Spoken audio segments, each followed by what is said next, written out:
Most Psycho Women on 90 Day Fiancé. I'm done. Why did you act like that? Shut up! I'm gonna sit here and be disrespected by two ignorant people right now. No. You just call me a Yes. Tired of everyone believing Muhammad. And I am damn sure he had sex after we got married. I think that I'm a good negotiator. I want $1 million from Coach. Better to go. Calm down. What the is wrong with you? You're way out of control. You are stupid, man. Michael prepares to take Angela to see some experts that could help her adjust to living in Nigeria from America, as she already seems ticked off. I'm taking Angela to see some experts. They all live in America at some point. There's still like segregation in some places. Especially in somewhere like Georgia. Angela demands to know where Michael is taking her, as she doesn't seem to love the idea of taking advice from strangers. Honestly, can't blame Michael. Angela couldn't teach a kid to ride a bike without almost yelling the kid's ears off. So, Michael, where are we going? We're going to meet some people who have lived in the States. There's this guy named Dawa. Why would you go to some stranger to tell you about what's going to happen in my house? Michael tries to propose the idea of Angela living in Nigeria, as she immediately turns him down and is absolutely not moving there, claiming her entire family depends on her. She's an American, bro. They might, talk to you about you staying much more longer here in Nigeria. They can tell talk. you how it's... I know how it is, and I cannot live here. I can't just up and move. My family depends on me. My grandchildren depend on me. My mom depends on me. You know, not only that, I'm an American woman. I can't give up hot water, electricity. I'm spoiled. They arrive at the place and hilariously exit the building, as she discovers Michael's friend was actually 3 ladies. She was having none of it. Michael nearly wipes his face off sweating. Where at? I thought it was a guy we was talking to. Matter of fact, thank y'all for coming. I'm done. Thank you. I'm done. Angela wants Michael out of her sight, as she even threatens to cancel the marriage. Michael tries to question her behavior, as she gives him the most aggressive "shut up" fresh out of Georgia. I'm done. I want to be away from you. There's not going to be a marriage. Why did you act like that? Shut up! Don't me no more. Hey! Angela claims Michael always takes advice from people besides her and tells him to just marry them. Her obvious problem is with the ladies. She really can't give this man a break. I mean, he can still run away if he wants to. All right, hang out with women. When did you think I was going to agree with that? Maybe you need to marry them, Michael. After Angela gets a call from her daughter that her mom is going crazy, she calms down a bit due to her obvious frustration. What's she saying? She's just having her reality. That's dementia. You need to take her to the doctor in my car. Michael seems to understand Angela's frustration given her mom's health, her grandkids, and their upcoming wedding, and the pretty girls clearly did not make things any better. Baby, I understand what you are going through, and I feel concerned about Mama. Seeing all the stress that Angela is going through, her mom being sick, also the grandkids, the wedding planning, I think it's making her a little bit upset and worried about it. Michael tries to make Angela understand he's only connected to his friend Dawa and not the ladies, as Angela calms down and seemingly wants to marry him again. I didn't mean to harm you. I'm only connected to the guy, not the lady. I didn't even know them, and I don't have any connection with them. You still want to marry me? Yes, Michael, but this is what in the back of my head. Are we ready to get married, Michael, like this? 3 women from opposite families coming together to talk? Doesn't sound chaotic at all. Worst of it, it's Chantel and Pedro's families. Chantel and Pedro arrived to check in at a resort on the day before their wedding whilst talking about a previous fight between their families at Pedro's grandma's house. How surprising. Our wedding day's tomorrow, so Pedro and I are checking into the resort. My family's supposed to check into the resort today, but I haven't talked to them since the fight at his grandma's house. Chantel reveals the trip has been an absolute disaster, and she's just waiting for the next worst thing to happen. Me too, Chantel. Me too. This trip has been an absolute disaster. There is nothing that has gone right, and I'm just waiting for the next worst thing to happen. Chantel's family arrives on scene, and Pedro doesn't even bat an eye at them. Wild, you're getting married to that family like tomorrow. Pedro reveals he's sick of having the same family problems every time. Hey, how's it going? Every time I'm not talking together, the same problem, the same time.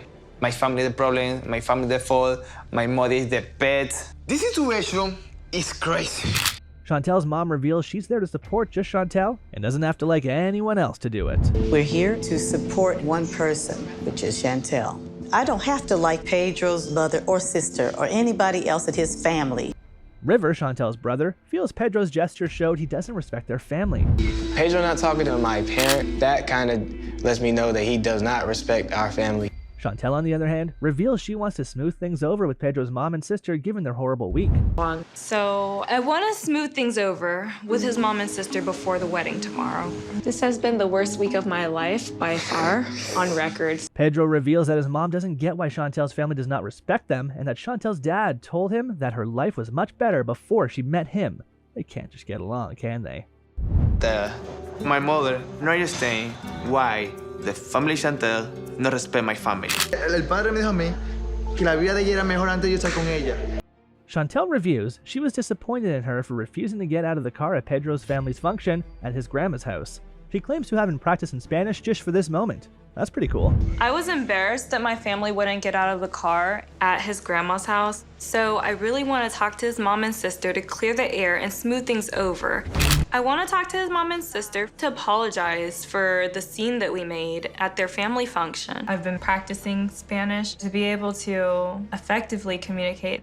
Chantel reveals her family only treats them rudely because they think Pedro and his family just want some kind of green card, as Pedro's mom and sister proceeded to call her family stupid. Wow, that's rude. O sea, ¿por qué razón tu familia reacciona así? Fue pensando tal vez tú solo quieres para Pedro en boda con americana mujer. ¡Qué estupidez! Estúpida. Okay. Pedro's mom, Lydia, reveals she doesn't care where the woman Pedro marries is from because she is not after the paper. Way to take charge, Lydia. Te digo algo.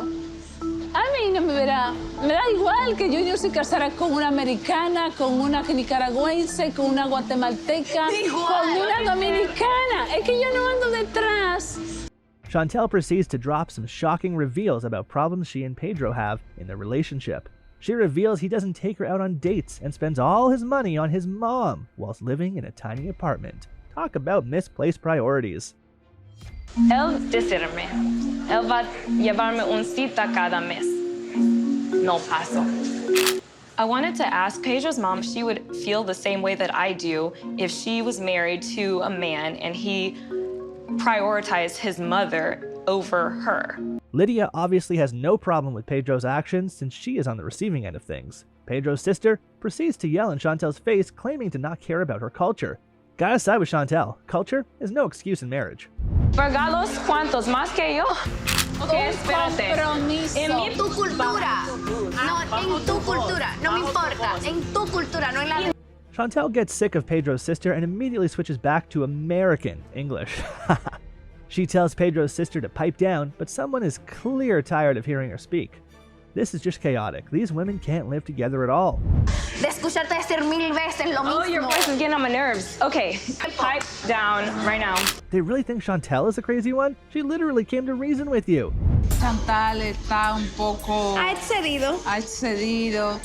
I think I speak for everyone when I say Pedro's sister needs to shut up. This is all definitely Pedro's fault. Estás en boda con un hombre y duermes en un chiquito apartamento. Y él es enviar dinero a su madre para tener 3 cuartos, 2 baños. ¿Cómo tú sientes? ¿Y qué tú quieres? ¿Que ella viva debajo del puente? Pedro's sister questions why Chantel didn't get her dream life in the US before meeting Pedro, but Chantel reveals she spent all her savings on bringing Pedro to the US. Dang, she really loves him. Estados Unidos. There's no need. Haz todo. Voy a dar todo mi dinero para llevar él ahí. Una pregunta. Chantel proceeds to call Pedro's mom and sister ignorant. Should have added ungrateful as well. They question why Chantel doesn't trust Pedro, but she fires back, saying it's his family she doesn't trust, not Pedro. Fair enough, I guess. ¿Confianza en Pedro? Si tú no tienes confianza en su familia, divórciate y punto. Suelta. Chantel leaves in anger after her and Pedro's sister cuss each other harshly. I guess they're all crazy. You just call me a Yes. You are a whore, and you will not disrespect me like this today. Good night. Whore. Meet Kimberly, the toxic lady that thinks other people are toxic. Kimberly reveals she hasn't talked to TJ in a while, and she feels uncomfortable with his family due to constantly brewing tension. Always the drama queen. And I haven't talked to him, and I feel like he needed that space from me. But I still feel like there's a lot of tension with this family, and I'm feeling super uncomfortable. Kimberly walks in with the most hilarious namaste, and TJ's parents are already offended by her dress. Off to a bad start already, aren't we? TJ's mom seems keen on making Kimberly learn manners. Namaste. पता नहीं है क्या कि अपने सबके सामने ठीक है भाई कुछ तो तमीज होनी चाहिए ना TJ doesn't seem to be in the best of moods either, as he looks entirely frustrated as his mom reveals Yash took her bangles shopping and she kept yelling, don't touch me, which are obviously allegations that could land a man in jail. तो खत्म तो करोगी matter या फिर यही चलता रहेगा तू क्या चाह रहा है कि माफी हाथ जोड़ के माफी मांग ले तो चूड़ी के लिए गया था ये वहां पे भी इतने बदतमीज के तुम्हारी हिम्मत कैसे हुई हमको तो डोंट टच मी मारने आ रहे थे अरे तुम इल्जाम लगा लो कि तुम तो कहीं के ना रहेंगे जेल जाएंगे. Kimberly admits she did tell Yash not to touch her and gives no clear reason for saying that. She's obviously full of herself, always the innocent looking ones. His mom is yelling, she said, don't touch me, which is what I told Yash. So I know she's talking about me. TJ's mom keeps ranting about Kimberly's behavior, but TJ snaps and tells everyone to shut up as Kimberly immediately storms out of the place. Doesn't even make any sense. और इतना बड़ा function है शादी कोई मजाक है क्या Better to go. Gino making Jasmine mad is definitely nothing new, but her with a knife in hand? Watch yourself, Gino. Jasmine talks about seemingly sensitive photos of her that got leaked and led to her being fired from her teaching job, and of course, it was Gino's fault. She sent those pictures to my current job at the time, and I got fired from my teacher's job. We are talking about my real life, my job, my career was just ruined because of this person and Gino's stupid mistake. I blame Gino. Gino proceeds to ask Jasmine a really stupid question, as she tries to resist the urge to probably throw that kitchen knife at him. That's a really strong grip there, Jasmine. What did you say? Did you say anything to provoke the fight? Jasmine completely explodes at Gino for questioning her on a problem he created. She is really mad. Even when knowing Jasmine, Gino is either really fearless or just really stupid. She was making ugly comments about my the ones that you sent and she look at, and you are really asking me if I provoke her. Calm down. What the is wrong with you? Gino proceeds to tell Jasmine that she is way out of control. This guy is crazy. Jasmine is frustrated by all the emotional humiliation she got from Gino's ex and calls him stupid for even daring to say that. She reveals Gino's ex sent her naked photos to every blogger possible and even her school. Guess that's all for today on Gino being an idiot. You're way out of control. Way out of your... Because you're stupid, man. All the emotional humiliation that I went through. And she sent my naked pictures to every blogger she knew. Right. I've heard of gold diggers, but this lady could steal from her own house, or even rob Eliante. Larissa starts off by complaining that Colt doesn't give her money to buy stuff and then demands $3,000 from Colt for a Chanel bag. Didn't even waste a second. Wishy-washy. Other thing that make me feel a little upset, Colt, is when I ask you money for buy stuff, I want to buy a Chanel. $3,000. Colt wastes no time calling her demands ridiculous, but offers the option of a monthly budget and prepaid credit card. Simp. This man can barely keep up $300 a month. Was she trying to starve him? Why don't we figure our budget every month? Prepaid credit card for you. 300. Maybe in the middle. $200. Yes. Larissa manages to settle for $200 a month, but reveals she actually wants $1 million from Colt. She is definitely crazy. Plus, look at that man. He clearly doesn't miss a single sale at Old Navy. I think that I'm a good negotiator. I want $1 million from Colt, but it's better 200 than nothing. Colt reveals Larissa was just ignorant about what living in America is like. Clearly. She reveals he told her he had $10,000 saved, as he denies ever saying that, and she puts on a really unsatisfied look.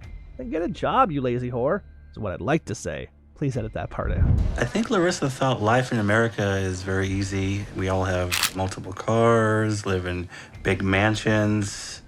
You told me that you have $10,000 saved. I don't remember saying that. Where are this money? I might have had that, but now I don't. Just because your husband refuses to sleep with you couldn't just mean he's getting sex elsewhere. Maybe he's just busy. Danielle complains that she had sex only 3 months after getting married and claims Mohammed has been getting his sex elsewhere. Tom tries to make her understand not all men are regulars, but she still goes off with the claims.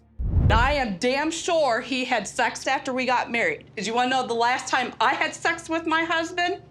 3 months after we got married. Do you think every guy in this world has sex with his wife every frickin' day? Where is he getting sex from? Wasn't for me. Danielle believes Mohammed not sleeping with her means he is getting sex from someone else. This lady is really creeping me out. This was the creepiest description of newlyweds ever. Mohammed not sleeping with me is proof that he was not here for the right reasons and that he was getting sex from someone else. Danielle legit has files tailing Mohammed. Tom tries to make her understand she is making assumptions, but she clearly won't let go. She's really taking Mohammed to court? Because I'm tired of everyone believing Mohammed. I'm showing you evidence. You know all the trips he's been on. You're making assumptions. No. Danielle clearly just wanted Tom to blindly take her side, but he tells her she needs to think like an adult. Right, Tom, she is a crybaby. Whose side are you on? Are you on Mohammed's? I'm neutral. Tom shocks Danielle by telling her the energy she puts into tracking and accusing Mohammed is better off put into her daughters, as she strongly disagrees. She literally devoted her time to getting enough information to make a documentary about Mohammed. No way she got time for her kids. Like every crybaby when they don't get their way, she gets mad and leaves. You're wasting energy that you could be using to give to your daughters. My your energy is always into them. You believe Mohammed. You're not neutral.